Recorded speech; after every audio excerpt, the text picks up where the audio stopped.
And gold buyers, మీ కష్టాల్లో నమ్మకమైన మీ ఆత్మీయ నేస్తం.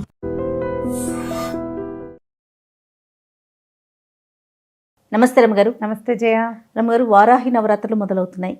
ఈ నవరాత్రి యొక్క విశిష్టత, సాధారణంగా అందరూ కూడా నవరాత్రుల్ని అంటే ప్రత్యేకంగా ఫాలో అవటం జరుగుతుందా?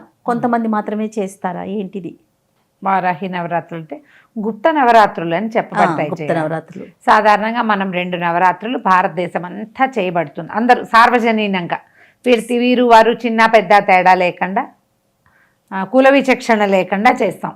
చైత్ర నవరాత్రులు శ్రీరామనవమి కోసం, శరణ్ నవరాత్రులు, తర్వాత దేవి నవరాత్రులు, శరణ్ నవరాత్రులు ఆశ్వేజ మాసంలో చేసుకుంటాం. ఈ 2 అందరూ పాటిస్తారు, చేసుకుంటారు. తెలిసినవి ప్రఖ్యాతమైనవి, సులువుగా ఆచరించదగినవి. ఈ 2 కాకుండా ఇంకో 2 నవరాత్రులు ఏం చెప్తారు? గుప్త నవరాత్రులుగా చెప్తారు. అది అందులో ఒకటి వారాహి నవరాత్రులు, రెండోది శ్యామల నవరాత్రులు. ఈ వారాహి కానీ శ్యామల కానీ వీళ్ళిద్దరూ ప్రత్యేకమైన దైవాలుగా చెప్పబడతారు. ఇది గుప్త నవరాత్రులు అని ఎందుకు చెప్తారంటే, ఎవరైతే ఈ రకమైన మంత్ర అనుష్ఠానం చేస్తారో వారు మాత్రమే ఆచరించుతారు. కానీ సార్వజనీనంగా అందరూ చేయవలసిందేనన్న నియమము లేదు, చేయగలిగే అవకాశాలు సాధారణంగా ఉండవు. ఇవి మఠాలు, పీఠాలు, దేవాలయాలు అలా ప్రత్యేకంగా అక్కడ మాత్రం నిర్వహించబడతాయి. మనం అందరం మామూలుగా దర్శనం చేసుకోవచ్చు, ప్రసాదం తీసుకోవచ్చు. దానికి ఏ తప్పు భయము లేదు. తప్పే కాదు, భయం కూడా లేదు. అయితే ఈ వారాహి నవరాత్రులు ఇటీవల ఒక 4-5 సంవత్సరాలుగా బాగా అంటే ట్రెండింగ్లో ఉన్న జేజి వారాహి ప్రాచుర్యంలోకి వచ్చింది. అందరూ చేసుకోవచ్చా, ఇది మీరు చెప్పలేదా, మీరు ఎందుకు చెప్పరు, ఇలాంటివి ఏవేవో అడుగుతారు. ఇది వరకు అయితే లేదు, ఇప్పుడు బాగా ప్రాచుర్యంలోకి వచ్చారు. మనం అట్లాగే చేస్తామమ్మా. అవును అవును. మనం ఎప్పటికప్పుడు ఇప్పుడు ఇది తప్పు, ఇది వరకు లేదు, ఇప్పుడు ఎందుకు చెయ్యాలి అంటే మనకి సంతోషమాత తెలీదు, సాయిబాబా తెలీదు. తర్వాత కదా ఇటీవల కాలంలో ప్రాచుర్యంలోకి రావటం వల్ల జరుగుతాయి ఇలాగే. ఇప్పుడు ఈ వారాహి నవరాత్రులు ఎలా చేసుకోవాలి, ఎవరు చేసుకోవచ్చు? మీకు సత్తా ఉంటే ఎవరైనా చేసుకోవచ్చు. ఓకే. ఎలా అంటే ఎంత సింపుల్గా అయినా చేసుకోవచ్చు. మీరు చాలా పెద్ద ప్రతిమ పెట్టి మన బ్రాహ్మణ్ని పెట్టుకుని, ఒక పురోహితుడిని, బ్రాహ్మణుడు అంటే పురోహితుడు, పూజ చేసి అయ్యగారిని పెట్టుకుని 9 రోజులు విశేషంగా రోజు అలంకారం చేసి, రోజు నైవేద్యం చేసి ఏమిటో చేస్తామంటే మీ ఇష్టం అమ్మా. నేను దానికి ఏమి చెప్పలేను, నాకు బాగా తెలియదు. సులువుగా చేసుకునేది మాత్రమే ఖచ్చితంగా చెప్తా. మీరు ఒక్క పటం పెట్టుకోండి, అమ్మవారిది వారాహిది. ఇదిగో ఇంత పటము అని చెప్పా, విగ్రహం అని చెప్పలేదు, గమనించండి. ఫోటో పటం పెట్టుకోవచ్చు. మనం రోజువారీ పూజ ఎక్కడ చేసుకుంటామో, మనకి ఎక్కడ దేవతా మందిరం ఉందో అక్కడ దేవుని గడపన్నా, పీటున్నా, మనకి అల్మరున్నా అక్కడ ఇంత దగ్గర నుంచి మీరు పెద్దది పెట్టుకున్నా సరే పటము గమనించండి, పెట్టుకోండి. చక్కగా పువ్వులతో అలంకారం చేసుకుంటాం. వారాహికి సంబంధించినటువంటి ఏ స్తోత్రాన్నైనా మీరు చదువుకోవచ్చు. మీ రోజువారీ పూజలో భాగంగానే ఈ అమ్మవారికి 4 పువ్వులు ప్రత్యేకంగా పెట్టడం, కుదిరితే ఒక మాల, పటం పెద్దదైతే ఒక మాల సమర్పించడం, ఆమెకు సంబంధించిన ఒక చిన్న స్తోత్రం. నేనైతే 12 నామావళి చదువుతాను. 12 నామావళి ఉంది, 12 నామ స్తోత్రము ఉంది. 4 శ్లోకాలు లేదా 12 నామాలు. ఆ నామావళిని నెంబర్ ఆఫ్ టైమ్స్ చేసుకోవచ్చు. 9 మాటలు చెయ్యొచ్చు.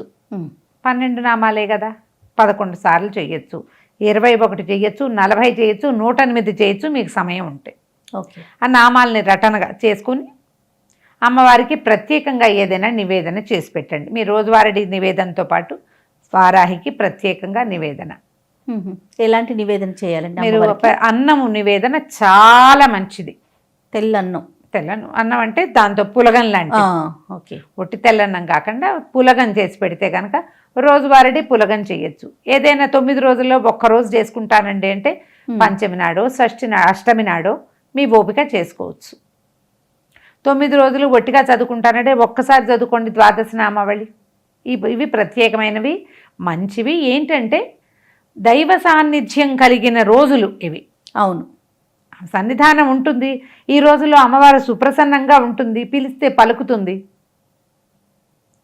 మరి పిలిచి ఏదైనా మనం సమాధానం పరచుకోవచ్చు కదా మనం. అవును, అందుకు చేసుకోవచ్చు.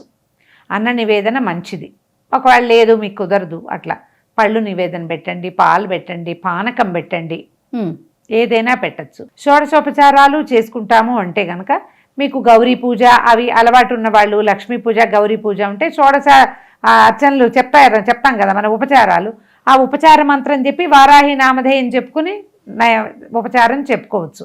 మీకు చేత వస్తే, ఓకే. చేత కాదు నేను చెప్పినట్టు చేసేయండి సింపుల్గా. ఉమ్. వారాహిని అర్చిస్తే భూ సంబంధమైన సమస్యలు తొలుగుతాయి, పరిష్కారాలు అవుతాయి. మనకి ఇల్లు వాకిలి కుదరటం లేదు, ఇల్లు కుదురుతుంది.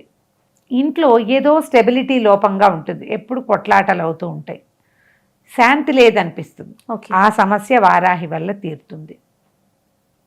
సాయంకాలం చేస్తే చాలా మంచిది. మేము ఎక్కడికో తిరుపతిలో ఒక దేవస్థానానికి వెళ్ళాం, దేవస్థానం అనకూడదు, ఒక పీఠం, ఏదో వెతుక్కుంటూ వెళ్తే అక్కడ ఏదో కనపడిందని వెళ్ళేసరికల్లా ఆ లోపల అమ్మవారిని ప్రతిష్ఠ చేసి ఉంచారు. ఎంత బాగుందో వారాహి. మేము ఏదో మాట్లాడుకున్నాం అక్కడ ఒక ఆయన స్వామీజీ జపం చేసుకుంటున్నారు, అమ్మ మాట్లాడిపోకండి అమ్మవారు పగలు నిద్రిస్తుంది అని చెప్పారు. ఆవిడ పగలు నిద్రలో ఉంటుంది, మాట్లాడకుండా ఉండాలి, నిశ్శబ్దంగా ఉంచాలమ్మా అన్నారు. ప్రతిష్ట ఉంటే అది పొద్దున సాయంకాలం 2 పూట్లా చేసుకోండి కుదిరితే, లేదా సాయంత్రం చాలా మంచిది. ఆయన చెప్పారు ఆ మాట, ఓకే. నాకు తెలీదు, ఆయనే చెప్పారు రాత్రులు మెలకుగా ఉంటుంది అని. సాయంత్రం చీకటి పడ్డాక దీపారాధన చేసుకోవటం. ఇవి నువ్వు 9 సార్లు 5 సార్లు మీకు చేత వచ్చినన్ని సార్లు నామావళి చదువుకుని ఏదైనా చక్కగా నివేదన పెట్టుకోండి. ఈ 9 రోజులు చేసుకుంటే కనుక మీకు దేవి సుప్రసన్నంగా అమ్మవారు ఉన్న సమయంలో మనకి వరాలు అనుగ్రహిస్తుంది, మానసికమైన ప్రశాంతత లభిస్తుంది. నా వరకు నేను అనుకుంటా స్టెబిలిటీ లభిస్తుంది మనుషులకి అని అనుకుంటాను నేను. మనము ఏదో ఉత్పటాన్ లోపల హడావిడిగా ఉంటుంది, హైరాన్ పడుతూ ఉంటాము, టెన్షన్గా ఉంటుంది, స్థిమితం ఉండదు బుద్ధికి. ఆ స్థిమితం వస్తుంది. సింపుల్గా చేసుకోండి. మీరు పెద్దది పెట్టుకుని సరిగ్గా చేసి చెయ్యక భయపడి ఈ వారాహిని నెత్తని చేస్తుంది ఆమె ఉగ్రదేవత, తర్వాత ఏమో మంత్రదేవత, అక్షరాల నిజం. AK-47 జాగ్రత్తగా హ్యాండిల్ చేయాలి, చేసుకోండి. ఆమె శక్తివంతమైనది. నిదానంగా నమస్కారం చేస్తే మనకి ప్రశాంతంగానే వరం అనుగ్రహిస్తుంది, ప్రశాంతతను ఇస్తుంది. ఓకే. ఇప్పుడు చేయలేము, ఊరికే దండం పెట్టుకోండి. సమీపంలో దేవాలయాల్లో ఎక్కడైనా జరుగుతుంటే వారాహి నవరాత్రులు ఒకసారి వెళ్ళి దండం పెట్టుకురండి, ఇదే చాలు. మేమేం చేయమండి, మానేయండి. కానీ ఎవరైనా చేసుకుంటుంటే ఆక్షేపణ మాత్రం చేయబోకండి. ఓకే. దేవాలయాలు ఉన్నాయి మనకి హైదరాబాద్లో అయితే 4-5 చోట్ల కనపడతాయమ్మా. కొత్తపేటలో ఉంది, పీఠంలో ఉన్నది ఒక అమ్మవారు, నేను వెళ్ళి చూసొచ్చాను. 1.25 అడుగులు అంత ఎత్తు ఉంది చేయి, ముఖం అది భలే స్ఫుటంగా కనపడింది. ఇటీవల నేను తిరుపతి వెళ్ళాను కదా, శ్రీశక్తి పీఠం ఒకటి చూసొచ్చాను. శ్రీశక్తి పీఠంలో అమ్మవారు పాతాళ వారాహిగా ఉంది, కిందున్నారు. పాతాళ శ్వేత వారాహి ప్రత్యంగిర ఇద్దరు పక్కపక్కన ఉన్నట్టుగా ఉండి ఎంత బాగుందో, చాలా అందంగా ఉంది. ఓకే. మనకి హైదరాబాద్లో కూడా కనపడతాయి. మీ ప్రాంతాల్లో ఎక్కడైనా వారాహి అమ్మవారిని ప్రతిష్ఠ చేసి ఉంటే అది చాలా పవర్ఫుల్ మంత్రాలతోటి ప్రతిష్ఠ చేయబడుతుంది. ఆమె దర్శనమే అదృష్టం. దర్శనమే అదృష్టం. ఒకసారి దర్శనం చేసుకుని రండి. అవకాశం ఉంటే చేసుకోండి.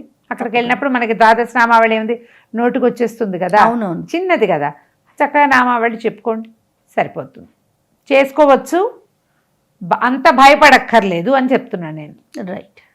నమస్తే. నమస్తే జయ. And for more videos, Please subscribe to iDream. Please subscribe to iDream. Please subscribe iDream. And please subscribe to iDream. For more videos, subscribe to iDream. please like, share and subscribe to the channel. Congratulations, iDream. Subscribe to iDream. Subscribe to iDream. So subscribe to iDream Media. iDream ki iDream team andarki huge congratulations. Please subscribe iDream Media. Please subscribe to iDream. Subscribe iDream. Please subscribe to iDream. iDream అంటే నా కళల channel subscribe చేసుకున్న నోరు తిరుగుతలేదు, మీరైతే గంట గుర్తు కొట్టండి. For more such videos, please subscribe to iDream. Subscribe to iDream. Please subscribe to iDream. Please subscribe iDream Media. Please do subscribe to iDream. Please subscribe to iDream Media. For best entertainment and information, please subscribe iDream. And don't forget to subscribe to iDream.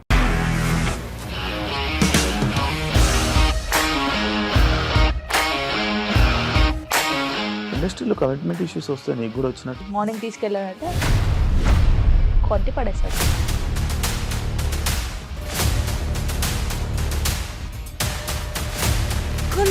చూడలేదు ఈ cinema అని చెప్పడానికి కూడా చాలా ధైర్యం కావాలి. అది నిజం కదా, దాంట్లో ధైర్యం ఏంటి? ఇది నెక్స్ట్ డే ప్లేట్ మార్చేస్తే తప్పు కదా. As of now we are comfortable this అని నేను అనుకుంటున్నాను. రష్మిక గారిది మీది ఒకే ఊరంట కదా. నీకు కోపం వచ్చిందంటే బాగా తిట్టేత్తరా? తిట్టేద్దామండి. నిజంగా గేమ్ ని ఎలా చేంజ్ చేయగలిగారు? ఏపీఎస్ఎఫ్సి వాళ్ళకి 6 నెలల్లో నేను 6 లక్షలు కట్టా. బిజినెస్ చేయాలనుకుంటే it is as difficult as riding a tiger.